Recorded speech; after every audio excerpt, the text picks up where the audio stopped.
भगवान बाबा हनुमान जी को प्रणाम, महान तेगी बाबा जगदीश जी को प्रणाम, परमात्मा है। बात नहीं करेंगे। मार्ग में पहले मार्ग में जैसे मैं नहीं था तो पहले तो नाम रखा मैंने। पहले मेरे सास ससुर भी थे और उनको थोड़ा गलत शब्द को उपयोग भी किया। और फिर इसके बाद में जब दिवाली को 8 दिन बाकी थी तो उसमें मैं काम पर चला गया था मशीन चलाने। तो मेरे को खबर मिली कि आपके वहाँ बाई यानी मतलब बाई का सुनीता बाई का पैर टूट गया।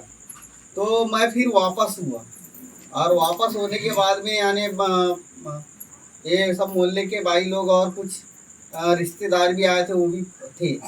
तो देखा तो वैसे भी फिर परेशानी, पैर टूट गया। क्योंकि तो हमारे पास ऐसी पोजीशन थी कि एक दिन पहले हमने बहुत रुपए खर्च कर दिए, रिश्तेदार आए थे उसके पीछे और दोस्त भाई के पीछे।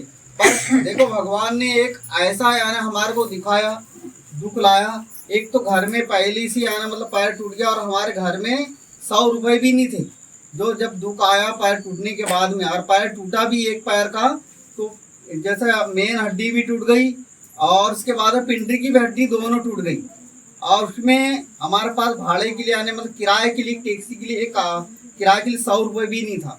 तो हमारे डॉक्टर मिसारे उन्होंने 100 रुपये दिए और हॉस्पिटल ले गए हमने। तो देखो कि कहते हैं कि सबका जो रिश्तेदार एक तसल्ली के लिए हमको सहारा देते।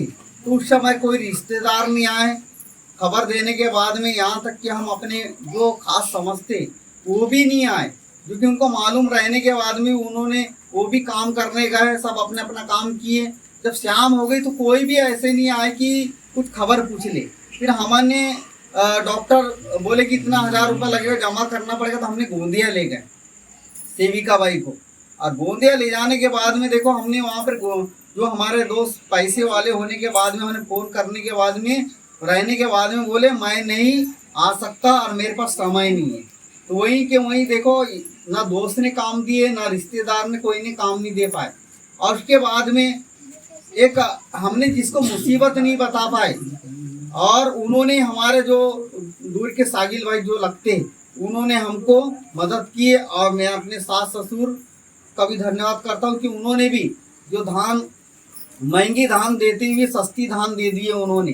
जो 600-700 रुपये में सस्ती दे दी उन्होंने, क्योंकि वो लड़की थी कह के उन्होंने अपने धान देखे नहीं कि कमाई को देखे नहीं। और उसके बाद में उन्होंने गोंदिया में गए। गोंदिया में जाने के बाद में देखो भगवान ने वहाँ पर भी ऑपरेशन नहीं करवाना चाहा और ऑपरेशन नहीं हो पाया। क्योंकि एक रात रहने के बाद में भी वहाँ पे रिपोर्ट आने के बाद में उन्होंने डॉक्टर ने बोले थे, मनोज राउत जी ने, कि आपको ऑपरेशन करवाना बहुत ज़रूरी है। और उसमें भी हमारे जो सागिल भाई या कार लेके उन्होंने बोले कि एक होम्योपैथिक डॉक्टर है, वो अच्छा से अच्छा इलाज करता। पर वहाँ पर भी देखो कि भगवान की कृपा रही कि वहाँ पर भी हमको 40,000 रुपये लगाने के बाद भी हमारा 1 भी % का आराम नहीं मिला। और इसके बाद में 20 दिन बीतने के बाद में भी जब हमने एक्सरे करवाए, और हमारे यहाँ जो बड़े डॉक्टर रामपाल में सबसे बड़े डॉक्टर दोस्त थे, उन्होंने सरकारी हॉस्पिटल में हमारा पहला नंबर लगा कि जब एक्सरे करवाए। और उन्होंने एक जूनियर डॉक्टर था, उन्होंने बहुत चिल्लाए। और जो हमारा दोस्त हमारे साथ में नहीं आने को तैयार था उनको बुलाया कि ऐसी ऐसी बहुत गलती कर रहे, देखो बोले आपके साथ में कुछ ऐसा अच्छा कर्म करे होंगे जो कि आपके बीवी का पैर काटने लायक हो जाता, पर पल्स जमा नहीं हुआ। जो आप किस्मत वाले हो। उन्होंने बोले कि मैं पैसे देता हूँ और डॉक्टर से बात करवा देता हूँ और आप ऑपरेशन करवा सकते हो। पर हमने नहीं, फिर भी नहीं सुने। हमने एरवा घाट ले गए, एरवा घाट में पट्टी करवाने बैठे तो भी देखो इस सेवक रहने के बाद में भी काल्पनिक शक्ति ने उनको भी भटका दिए। जो मेन हड्डी तो जुड़ गई, पर उन्होंने जो दो हड्डी थी बारीक वाली पिंडी की, उसको अनदेखा कर दिया। इतने आने काल्पनिक में जो हमको भटकाया गया, क्योंकि हम डॉक्टर के पास जाने के बाद में भी हमने ऑपरेशन नहीं करवा पाए। और गोंदिया में भी डॉक्टर के पास जाने के बाद में ऑपरेशन नहीं करवा पाए।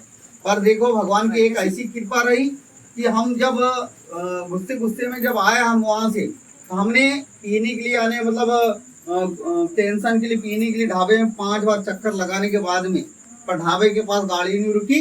गाड़ी रुकी बिजली सेवक जी की दुकान के पास में। जो हम बिजली सेवक जी से बात करना भी अच्छा नहीं लगता था हमको, और हम बघेली जी को तो कभी आने लाइफ में बात ही नहीं करे हमने। पर देखो कि मैं ऐसा लगा कि मेरे को कोई ने पहुंचाया होगा, जो कि मैं बघेली जी से बात करने जा रहा हूँ, कि जो कि मैं इनको दुख बतला रहा हूँ, जो कि इनसे मैं कभी बात नहीं किया था, कि बघेली जी को बता रहा हूँ कि ऐसी ऐसी परेशानी है, क्योंकि मेरा ना जान ना पहचान, इतना मैं पहचानता नहीं और बात भी नहीं करता था। पर उनको अपनी यानी मतलब अपनी जो बीती हुई कहानी सुना रहा हूँ। तो वो बोले कि मंगलवार के दिन था, आज के दिन ही उन्होंने बोले चर्चा बैठक है नकपुरी जी के वहाँ, आप आइए और आप चर्चा बैठक में देखिए।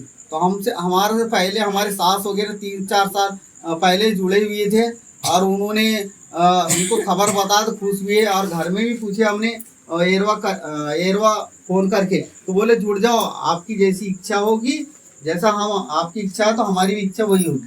तो हम इस मार्ग में जुड़े, और मैंने कार्य लिया बिजली सेवक जी के साथ में जाके, और उसी समय कार्यकर्ता जी को फिर बतलाया। तो कार्यकर्ता जी बोले 3 दिन के कार्य करो, और 3 दिन के कार्य करने के बाद में सेविका बाई को ऐसी मैं लेके आ गया, जो पैर टूटा हुआ था और सूजन एक भी कम नहीं हुई थी इतने दवा करवाने के बाद में भी।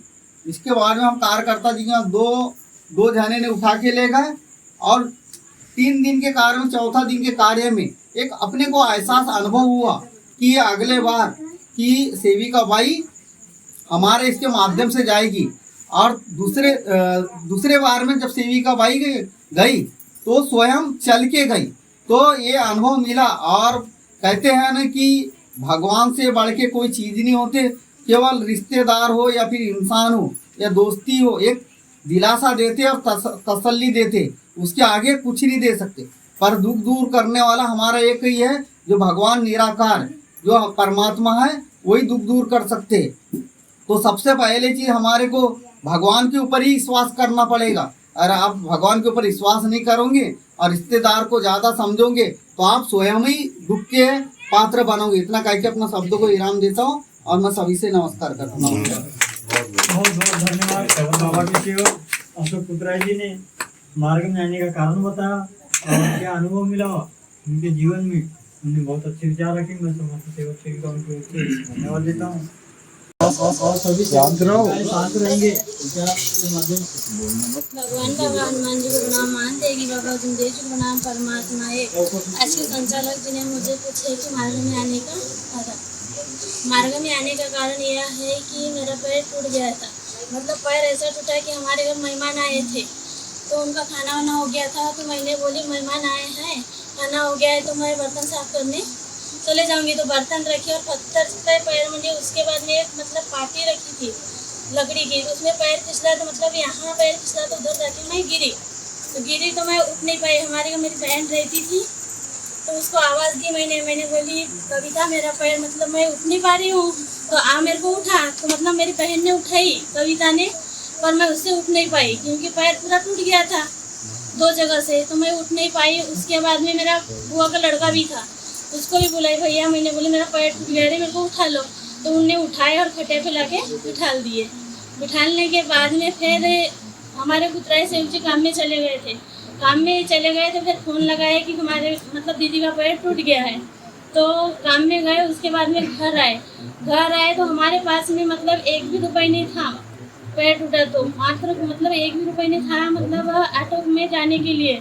पर वो मिसारे डॉक्टर जी थे, उनसे बोले कि हमारे पास पैसे नहीं, तो उनने मतलब किराया दिए। फिर वो डॉक्टर ने हमको बालाघाट ले जाए। बालाघाट ले जाने के बाद में वो डॉक्टर ने हमको मतलब सुबह से 9 बजे से गए तो हमको शाम के 4 बजे तक रखे पर कोई मतलब एक भी दवा नहीं दिए, ना इंजेक्शन दिए, ना कुछ भी नहीं। आराम में मतलब एक भी कुछ ये नहीं हुआ हमको। तो फिर हमारे कुतराई से मेरे मतलब बहन जवाई थे, वो कानपुर वाले बाद में आए तो बोले भैया बोले यहाँ क्या रास्ता देख रहे हो, गोंदिया लेके जाएंगे, यहाँ के डॉक्टर इलाज नहीं कर रहे हैं, ध्यान नहीं दे रहे हैं। तो बोले गोंदिया लेके जाएंगे। बोले गोंदिया लेके गए, वहाँ पे मतलब 7 बजे पहुँचे शाम में। तो वहाँ पे पहुँचे तो वो जवाई है हमारे बहन जवाई, उनने बोले डॉक्टर की ऐसी ऐसी परेशानी है जी, तो मतलब पहले इलाज कर दो। तो बोले हाँ बोले, तो उनने मतलब पट्टी करवा दिए। बोले अब कल ऑपरेशन होएगा। तो उसके बाद में रात भर रुके हम। रात भर रुकने के बाद में फिर वो मेरे जेजे आए घोटी वाले, भैया बोले यहाँ पे मतलब ऑपरेशन नहीं करना है, बोले हम तुम सर मोहाड़ी ले जाएंगे, बोले तुम सर मोहाड़ी ले जाएंगे, बोले वहाँ के डॉक्टर अच्छी दवा करते हैं, बोला आयुर्वेदिक वाली वो पट्टी वाली, तो वहाँ लेके गए। वहाँ ले जाने के बाद में मतलब हमने बहुत पैसे खर्च किए, 40-50 हज़ार रुपये खर्च किए, पर कोई आराम नहीं मिला, हड्डी नहीं जुड़ी हमारे पैर की। फिर उसके बाद में हमारे घर से पुत्राई से उसने बोले अब एक बार एक्सरे करवा लेंगे। एक्सरे करवाए रामपाली में जाके, तो हड्डी नहीं जुड़ी थी, चल भी नहीं पा रही थी और तो मतलब कुछ भी नहीं, तो हड्डी नहीं जुड़ी। उसके बाद में फिर हमारी तुम्हारी सेवा करी, वहाँ पे बुलाए, वहाँ गए। उसके बाद में वो वहाँ के सेवक है, परमात्मा एक ही सेवक है, वो पट्टी लड़का से है, उन्हें भी पट्टी की है, पर एक मतलब जो हड्डी थी मेन हड्डी ऊपर की घुटने के पास की वो छूट गई थी। तो उसके कारण है कि क्या कारण है, तो वो सूजन नहीं कमनी हो रही थी, चल भी नहीं पा रही थी। 2 लोग उठाना, 2 लोग मतलब बाथरूम ले जाना, संडास ले जाना, वो लोग करते थे। मम्मी के घर भी थी तो वैसा ही, 2 लोग उठाए 2 लोग ले जाए, ऐसा मतलब हुआ। उसके बाद में हमारे घर सेवक जी बोले, पुत्राई सेवक जी बोले मार्ग में जुड़ेंगे क्या, तो मैंने बोली जरा आप जुड़ोगे तो मैं तुम्हारे पीछे जुड़ूंगी, मैंने बोली। तो बोले ठीक है, बोले जुड़ जाएंगे, बोले। तो मैंने बोली ठीक है। मेरे पुत्राई सेवक जी ने बोले तीर्थ बनाना, तो मैंने बोली मैं पानी कैसा लाऊंगी, कैसा तीर्थ बनाऊंगी, ऐसा बोली मैंने पुत्राई जी को। तो बोले कोई बच्ची के हाथ में मंगवाना पानी और बोले बाबा के नाम लेके पीना, बोले फूंक मार के, बोले। तो मैंने बोली ठीक है, ऐसा बोली। और फिर ना जी मेरे को ना वहाँ रहने की इच्छा नहीं हुई, मेरे को ऐसा लगा कि मेरे दोनों बच्चे घर में हैं और मैं यहाँ पड़ी हूँ, मेरा पैर टूटा है, मेरे पे मुसीबत है, इसलिए मैं यहाँ पे पड़ी हूँ। तो मेरे को ना इच्छा नहीं हुई, तो मैंने पुत्राई सेवक जी को बोली, फ़ोन लगाई, मैंने बोली मैं यहाँ रहती नहीं, मैं अब घर ही आऊँगी, मेरी इच्छा है कि मैं घर में जैसी भी रहूँ, मैं मतलब अच्छी से रहूँ, ऐसा लगा मेरे को। तो मैं फिर आई घर आने के बाद वो डॉक्टर ने बोले थे, वो परमात्मा के सेवक ने बोले और आना, बोले। तो मैंने बोली हाँ, तो बोली, पर हमारे पुत्राई सेवक जी ने नहीं लेके गए। उसके बाद में मतलब धीरे धीरे हमने कार्य किए भगवान के, तो मेरे को ऐसा लगा कि मेरे को धीरे से चलना चाहिए, कोशिश करना चाहिए चलने की, ऐसा लगा। तो मैं धीरे धीरे मतलब बच्चे स्कूल चले जाते थे, बहन भी स्कूल चले जाती थी, तो मैं धीरे धीरे चलने लगी। तो मेरे को 15 दिन में अनुभव मिला। फिर मेरे को मतलब कार्यकर्ता जी ने बुलाए थे, बोले, तो मैं वहाँ गई। तो कार्यकर्ता जी ने बोले कि अभी तेरे को बाई बोले, सेविका बाई बोले आपको उठा के लाए हैं 2 लोग ने गाड़ी में बिठाल के, बोले अब इस बार आएंगी, बोले तो अपने से चल के आना, बोले। तो मैंने वहाँ विचार की कि मैं शब्द दूँगी तो मैं शब्द में फंस जाऊँगी। तो मैंने बहुत सोची और विचार की कि मैं कैसा बोलूँगी करके, पर मैंने थोड़ा सा मतलब कोशिश की कि हाँ बोली, मैंने बोली ठीक है जी, मैं अगले बार आऊँगी तो अकेली गाड़ी बैठ के आऊँगी, जो तुम्हारी पायरी कार्यकर्ता जी को बोली तो मैं चढ़ जाऊँगी, मैंने बोली। फिर मैं गई दूसरी बार में कार्यकर्ता जी के वहाँ, तो अकेली गाड़ी बैठी और पुत्राई सेवक जी के साथ गई, और जो कार्यकर्ता जी की जो पायरियाँ हैं नीचे की, वहाँ से चढ़ी और कार्यकर्ता जी के निजी निवास स्थान में गई। तो मेरे को इतना बड़ा अनुभव मिला। और मैं अभी भी मतलब मेरा परिवार और मैं भी बहुत अच्छी रहती हूँ कि ना 1 भी रुपए की दवा खाती, ना कुछ भी नहीं, खांसी भी आ जाएंगी और सर्दी भी हो जाएंगी तो मैं 1 रुपए की दवा नहीं खाती है। मेरे को इतना बड़ा अनुभव मिला, भगवान के कार्य कर रही हूँ। तो मैं नमस्कार। बहुत बहुत धन्यवाद बाबा की सेविका पुत्राई भाई ने अपने मार्ग में आने का कारण बताए और क्या उन्हें अनुभव मिला वो बताए। मैं समस्त सेवक की ओर से धन्यवाद देता हूँ।